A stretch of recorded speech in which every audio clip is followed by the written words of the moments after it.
Hoje você vai descobrir a farsa por trás do batismo de Jesus por João Batista, que nós encontramos em Marcos, logo no prólogo, logo no início do seu evangelho. Quer saber como essa farsa foi montada? Então fique comigo até o final. Então fala aí, galera, meu nome é Antônio, eu sou especialista em teologia reversa. Aqui no canal a gente faz a contra-apologética, ou seja, eu te passo toda a informação necessária para você desfazer os enganos que muitos líderes religiosos, muitos apologistas te fizeram acreditar ao longo das eras. Então vamos lá, leia comigo a partir do primeiro versículo para a gente destrinchar isso aí ponto a ponto. Princípio do Evangelho de Jesus Cristo, Filho de Deus. Opa! Paramos aqui, galera. Antônio, no primeiro versículo. Paramos no primeiro versículo. Esse evangelho aqui do Evangelho de Priene fala de um Salvador, né, que vai vir para trazer paz para o mundo. E esse Salvador é o Deus Augusto. E esse evangelho está ali na Síria, né, em Esmirna, no mesmo local onde temos as igrejas de Paulo, né? Muita coincidência. Então veja que é uma coisa já helenizada. Continuando aqui, versículo 2. Como está escrito na profecia de Isaías: eis que envio o meu mensageiro diante de você, o qual preparará o seu caminho. Voz do que clama no deserto, preparem o caminho do Senhor, endireitem as suas veredas. O que significa isso e da onde que está vindo isso aqui? Vamos lá, galera, vamos extrair da onde se origina essas profecias, tá, de Marcos. Por exemplo, abrindo aqui, em Êxodo 23:20, Deus promete a posse da terra. Olha só, hein? Eis que eu envio o anjo diante de ti para que te guarde pelo caminho e te leve ao lugar que tenho preparado. Então, já tem uma construção muito similar aqui em Êxodo 20. Então, existe uma mistura aí nessa profecia de Isaías, que não é totalmente do profeta. Abra aí a sua Bíblia agora em Malaquias 3, a partir do versículo 1, que você vai entender que esse preparar o caminho é uma espécie de prelúdio para o juízo de Deus. Vamos lá, olha só. Eis que eu envio o meu mensageiro que preparará o caminho diante de mim. De repente virá ao seu templo o Senhor, a quem vós buscais, o anjo da aliança, a quem vós desejais. Eis que ele vem, diz o Senhor dos Exércitos. Mas quem poderá suportar o dia da sua vinda? E quem poderá subsistir quando ele aparecer? Porque ele é como o fogo do ourives e como a potassa dos lavandeiros. Então, galera, já prepara aí que é contexto de guerra. Agora sim, vamos para o profeta Isaías, capítulo 40, versículo 3. Voz do que clama no deserto, preparai o caminho do Senhor, endireitai no ermo da vereda a nosso Deus. Todo vale será aterrado e nivelado, todos os montes e alteiros, o que é tortuoso será retificado, e os lugares escabrosos aplanados. A glória do Senhor se manifesta, e toda a carne haverá, pois a boca do Senhor disse. Uma voz diz, clama alguém e pergunta, que hei de clamar, toda a carne é erva, e toda a sua glória como a flor da erva.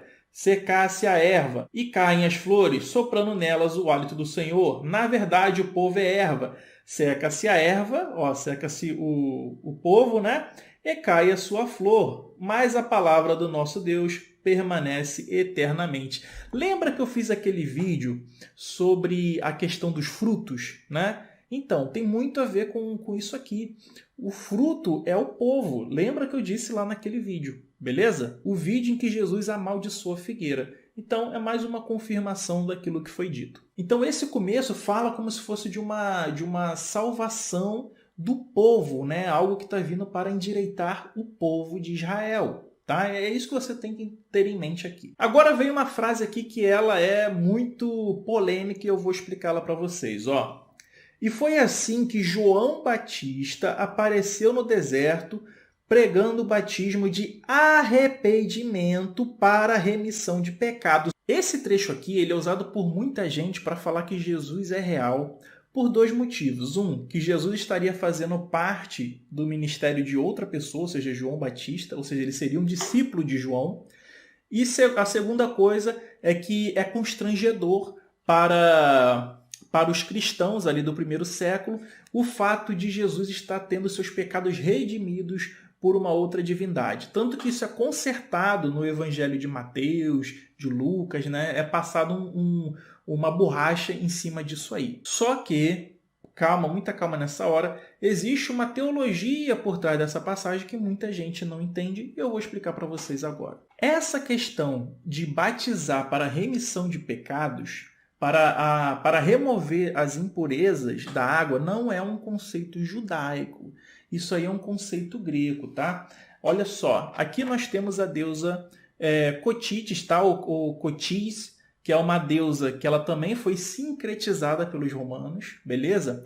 E os primeiros relatos que nós temos do batismo na cultura helenística vêm dessa deusa aqui, onde tinha esses rituais de banhos, de mergulho, para você fazer a remissão dos pecados e limpar a alma. O que nós temos que lembrar é que alma é conceito greco-helenista, beleza?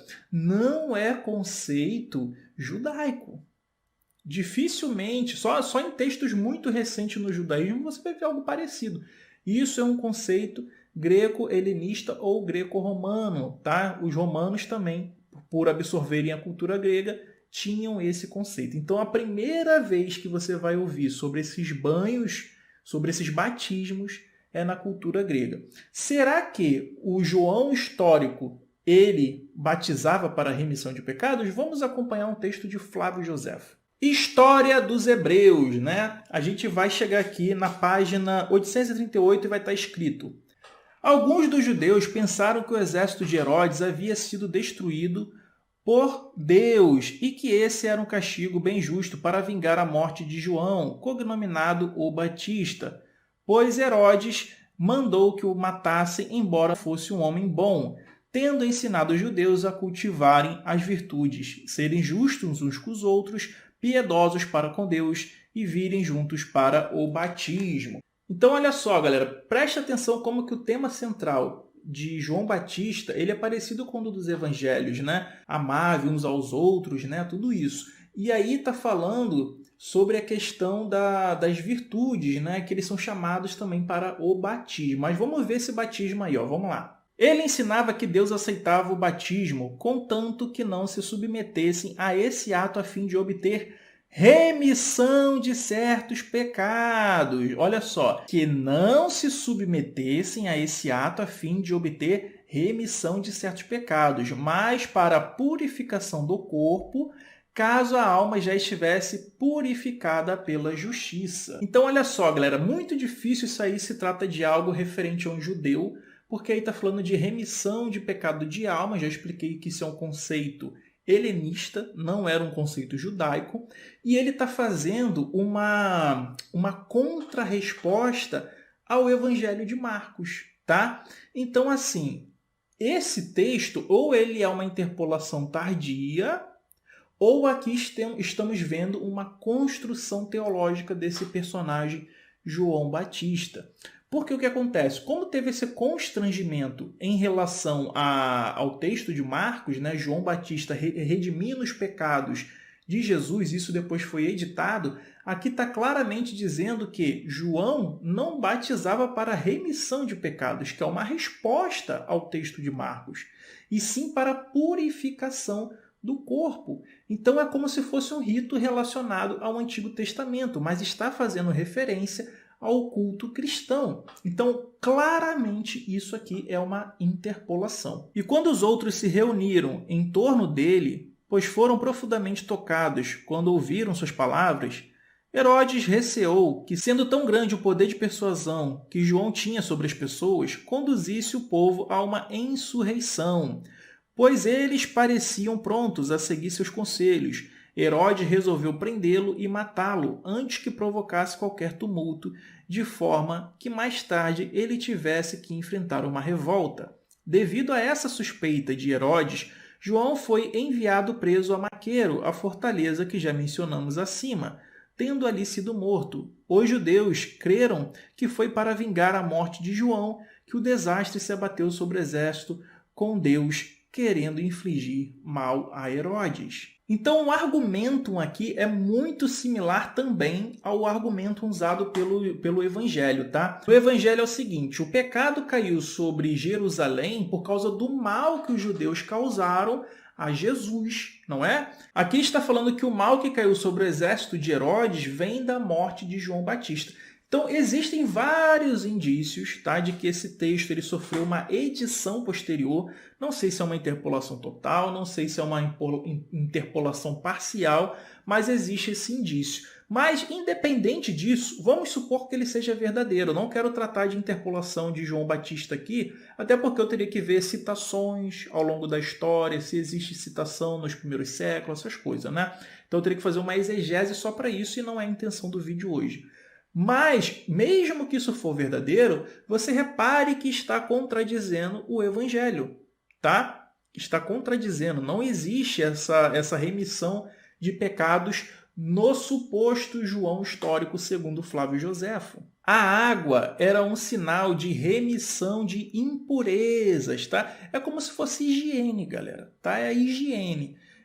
Só que higiene é uma palavra que vem de uma deusa grega, tá? Então essa remoção de impurezas, você não poder tocar em objetos sagrados se você não tiver lavado as mãos, tomado banho, seria esse o significado. Esse daqui é o templo, né, de Salomão, se eu não estou enganado. Essa daqui seria o grande mar de bronze. Daqui sai a água, tá? Que enche esses outros recipientes, que também existe ali uma abertura como se fosse uma torneira para você poder lavar as suas mãos e fazer aqui os devidos sacrifícios, tá? Entrar aqui no Santo dos Santos, aqui era para purificação dos sacerdotes. Em Hebreus também vai falar de purificação, que vai ser comparado a batismo do Velho Testamento. Só que no Velho Testamento é purificação e não batismo, ok? Até porque não faz sentido, porque na cultura judaica o pecado era redimido através do sacrifício de animais.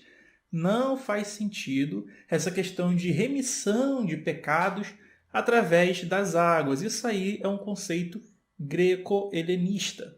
Então olha só que eu vou ler agora para vocês. Ó. E toda a região da Judéia e todos os moradores de Jerusalém iam até ele. É praticamente o mesmo lugar, tá, galera? Eu não sei por que eu acho que quis fazer a distinção da capital, mas é praticamente o mesmo lugar. E confessando seus pecados, eram batizados por ele no Rio Jordão. Galera, o povo judeu, o povo da Judéia, estava repleto de pecado e João Batista estava removendo o pecado deles com o batismo. Só que já falei que isso, dentro do conceito judaico, não existe. O sacrifício tinha que ser feito no templo para a remissão de pecados, tá? E batismo, mergulho, era conceito grego. Não existia isso. Nem se a gente supor que o texto de Joséfo seja verdadeiro, não existia isso no João Batista histórico, tá? Então o enfoque do evangelho é esse. É colocar o pecado em cima do povo de Israel. Vamos continuar aqui para vocês entenderem o seguinte. A roupa de João era feita de pelos de camelo. Ele usava um cinto de couro e se alimentava de gafanhotos e mel silvestre. Olha só que interessante. Vamos parar aqui um pouquinho. A roupa de João era assim, ó. Assim que era a roupa de João, beleza? Tá vendo? De pelo de camelo, era assim. Só que esse daqui não é João. Esse daqui é o profeta Elias. Sim, o João aí, ele está sendo descrito como o profeta Elias era descrito no Velho Testamento. Repare bem na roupa dos dois, tá? São feitas de pelo. Isso tem um significado. Vamos verificar no Velho Testamento a roupa de Elias? Galera, só uma pausa aqui rapidinho. É que muitas dessas coisas eu achei fazendo um trabalho conjunto com o meu mestre Scania, que é o Francisco Emanuel. Então, todos os devidos créditos também a ele, tá? E obrigado, agradecimento pela ajuda aqui nessa exegese fantástica, né? Então vamos lá, galera. Vamos abrir aqui em 1 Reis 1, versículo 7 e versículo 8. Então o rei perguntou: qual era a aparência do homem que veio ao encontro de vocês e falou tais palavras? Eles responderam: era um homem vestido de pelos, como um cinto de couro na cintura. Então o rei disse: é Elias, o tesbita. Outra coisa que você deve ter reparado é que João ele estava batizando no Rio Jordão. Isso também é uma tipologia ou uma alegoria com o Velho Testamento que você encontra em 2 Reis, capítulo 2, versículo 6. Mais uma vez Elias disse a Eliseu: fique aqui, porque o Senhor me enviou ao Jordão. Então nós temos um paralelismo muito claro entre Elias e João Batista sendo construído em Marcos, e isso tem um motivo. E o motivo se encontra em Malaquias, capítulo 4, versículo 5. Eis que eu lhes enviarei o profeta Elias, antes que venha o grande e terrível dia do Senhor. Ele converterá o coração dos pais aos seus filhos e o coração dos filhos aos seus pais, para que eu não venha e castigue a terra com maldição. Então, olha só, a terra estaria sobre maldição, sobre pecado. E aí, galera, olha que detalhe interessante. A pregação de João, né? Depois de mim vem aquele que é mais poderoso do que eu, do qual não sou digno de curvar-me, desamarrar as correias das suas sandálias. Eu batizei vocês com água, ele, porém, os batizará com o Espírito Santo. Vamos prestar atenção na terminologia aqui, ó, mais poderoso, né? E batizar com o Espírito Santo. Vamos entender em outro evangelho o que isso pode estar querendo nos dizer. Vamos lá, Mateus 3. Naqueles dias apareceu João Batista pregando no deserto da Judéia. Ele dizia: arrependam-se, porque está próximo o reino dos céus. Está próximo o reino dos céus, né? Pois é a João que se refere ao que foi dito por meio das profecias de Isaías, como a gente acabou de ver. João usava uma roupa feita de pelos, né, como a gente viu. O seu alimento era gafanhotos, como a gente viu. Então, os moradores de toda Jerusalém, de toda a Judéia e de toda a região em volta do Jordão iam até onde ele estava. Confessando os pecados, eram batizados por ele no Rio Jordão. Quando João viu que muitos fariseus e saduceus vinham ao seu batismo, disse-lhes: olha só, saduceus e fariseus, raça de víboras, que nem Jesus quando faz isso em todo o evangelho em relação aos líderes religiosos. Quem deu a entender que vocês podem fugir da ira que está por vir? Da ira que está por vir? Estranho, né? Produzam fruto digno de arrependimento. Produzam fruto digno de arrependimento. Lembram lá da árvore que Jesus seca, que eu fiz o vídeo, né? Explicando a simbologia daquilo. Então vocês estão vendo aí, Mateus 4. E não pense que podem dizer uns aos outros: temos por pai Abraão, porque eu afirmo a vocês que Deus pode fazer com que destas pedras surjam filhos de Abraão. E o machado já está posto à raiz da árvore. Olha aí, machado posto à raiz da árvore. Lembra da figueira, cortar a figueira, destruir Jerusalém, né? Acabar com o culto no templo. É isso que significa. E o machado já está posto à árvore, portanto, toda árvore que não produz bom fruto é cortada e lançada no fogo. Jerusalém foi queimada no fogo, galera. Lembra isso aí, ó. Eu batizo vocês com água para arrependimento, mas aquele que vem depois de mim é mais poderoso do que eu, do qual eu não sou digno de carregar as sandálias. Ele os batizará com o Espírito Santo e com fogo, galera. Agora eu pergunto para vocês, aonde foi que Jesus batizou com fogo? Não está convencido que isso aqui é contexto de guerra? Não tem problema. Ó. Ele tem a pá em suas mãos, limpará a sua eira e recolherá o seu trigo no celeiro. Porém, queimará a palha num fogo que nunca se apaga. Então aqui vocês têm que entender o seguinte, eu já mostrei para vocês em outros vídeos que Espírito Santo é representado por uma pomba. Pomba representa, é o nome Tito Flávio significa pombo bravo, né, que foi um achado, uma descoberta aí do Francis, do Scania, todo crédito a eles, né? E outra coisa interessante, isso você pode ver que devastação de plantio, com batismo de fogo, remissão de pecado, é o tema do contexto da Guerra de 70. Assim como a gente viu lá sobre o contexto da figueira que seca, que não dá bons frutos, que representa todo esse contexto de guerra judaico-romana. Então aqui, ó, esse aqui é o Elias e Eliseu. Eles estão juntos aqui no Rio Jordão, assim como Jesus e João Batista, tá? Um vai vir após o outro. Então isso não tem nada de histórico. Isso é uma tipologia com o Velho Testamento. E querem vender para você de que, olha, João Batista existiu, logo Jesus existiu também. Um era discípulo do outro, quando na verdade essa história é uma tipologia do Velho Testamento. Parem de querer fazer história, naturalizar alegorias, porque isso só demonstra a falta de entendimento teológico, a falta de entendimento da narrativa teológica que está sendo empregada aqui no texto. Então, João Batista representa Elias passando o bastão para Eliseu, cara. Mano, são coisas que são meio óbvias. Essa daqui é a pedra de Gabriel, tá? Da revelação de Gabriel. Essa pedra, junto com os manuscritos do Mar Morto, vão falar de um Messias ben Yosef, um Messias ben Davi, tá? Messias filho de José, Messias filho de Davi. Esses aí deveriam se reunir, né? Para trazer o dia do juízo, as coisas que estão profetizadas, tá? Então já é uma coisa que era esperada. Então construir uma narrativa em cima dessa expectativa messiânica, apocalíptica que já existia nas comunidades judaicas pré-existentes. Então vamos continuar aqui, galera. Marcos capítulo 1, versículo 9. Naqueles dias Jesus veio de Nazaré, da Galileia, e foi batizado por João no rio Jordão. Logo ao sair da água, Jesus viu os céus se abrindo e o Espírito descendo como uma pomba. Por que o Espírito tem forma de pomba? Tu já parou para pensar nisso?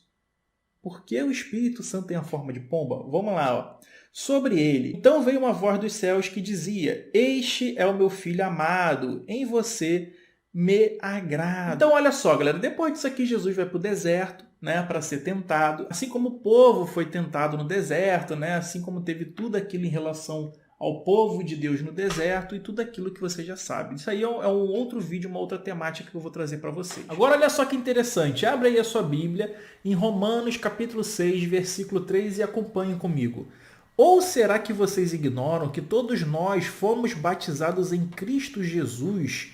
Fomos batizados na sua morte? Fomos sepultados com ele na morte pelo batismo para que, como Cristo foi ressuscitado dentre os mortos pela glória do Pai, assim também nós andemos em novidade de vida. Porque se formos unidos com Ele, na semelhança dele, tá. Então o que isso está dizendo para a gente é que uma coisa que muita gente não sabe é que o batismo, ele na antiguidade, entre os primeiros cristãos, até muitas comunidades cristãs hoje pensam assim, é como se você, ao mergulhar na água, você estivesse morrendo, né? Muita gente sabe disso, morrendo, e depois que você sai da água, você se tornasse uma nova pessoa. É como se você ressuscitasse. Esse é o simbolismo do batismo, tá? Você mergulha nas águas e sai renovado, é como se você tivesse morrido e se tornado uma nova pessoa. Eu acho que isso é básico, eu acho que todo mundo sabe disso, não precisaria estar explicando. Mas é importante explicar isso, porque Jesus ali, ele está representando a sua morte futura, ou seja, é um elemento narrativo que acontece durante parábolas de Jesus, várias vezes durante a Bíblia, né? Jesus meio que antecipando aquilo que iria acontecer em relação à sua morte, e isso está acontecendo logo no início. O batismo é a representação logo no início do Evangelho de Marcos do que vai acontecer lá na frente, quando o personagem for crucificado. Eu acho que isso não tem dificuldade nenhuma de se entender, não é? Isso é uma coisa até meio cosmogônica, né? a terra de Jerusalém sai das águas, como fala muito o professor Oswaldo Luiz Ribeiro, né, que ele traz essa questão da cosmogonia das águas, e que é verdade, você encontra isso a todo momento na Bíblia, né? Então é isso que representa, beleza? Não tem dificuldade em entender isso. Então não tem nada de histórico nessa passagem. Tudo que nós temos aí são construções narrativas, é um enredo montado. O Evangelho de Marcos, ele tem quiasmos, uma sequência muito bem montada, tem segredo messiânico. Não é uma literatura escrita por judeus analfabetos de forma alguma, e sim por helenistas muito bem treinados. Lembre-se que os evangelhos eles vão emular a todo momento as histórias de Moisés, as histórias de José, as histórias de Elias, de Davi. Sempre vai ter essa emulação, tá? Então agora que você aprendeu todo o contexto histórico, cultural, você obteve toda essa informação do Velho Testamento, tudo isso que eu te mostrei, fica óbvio enxergar essa narrativa como mitologia. Tanto que depois ele vai para o deserto e ele vai emular o povo de Israel no deserto, tá, galera? Então agradeço aqui ao mestre Scania. Observe quanta informação você ganhou nesse canal só nesse vídeo. Então não dá bobeira e se inscreva nesse canal, galera. Tá todo mundo se inscrevendo e você não pode ficar de fora. Um vídeo desse que você perde, um vídeo desse que é de graça que você perde uma tonelada de informação, de conteúdo que é de graça. Então não dê bobeira, não seja o único a dar bobeira, garanta a sua inscrição, ativa o sininho e vem fazer parte dessa grande comunidade. Beleza? Fiquem agora com os membros do canal. Você que é membro, muito obrigado por acreditar em mim, por confiar no meu trabalho, por me apoiar, por permitir com que com esse recurso eu consiga trazer um conteúdo bacana para todos vocês. E fiquem agora com a sugestão de vídeo, que está aparecendo aí também o vídeo da figueira. Clique nesse vídeo para entender melhor o que passou nesse aqui. Então é isso, um grande abraço, valeu, falou, fui galera, tchau, tchau, tamo junto!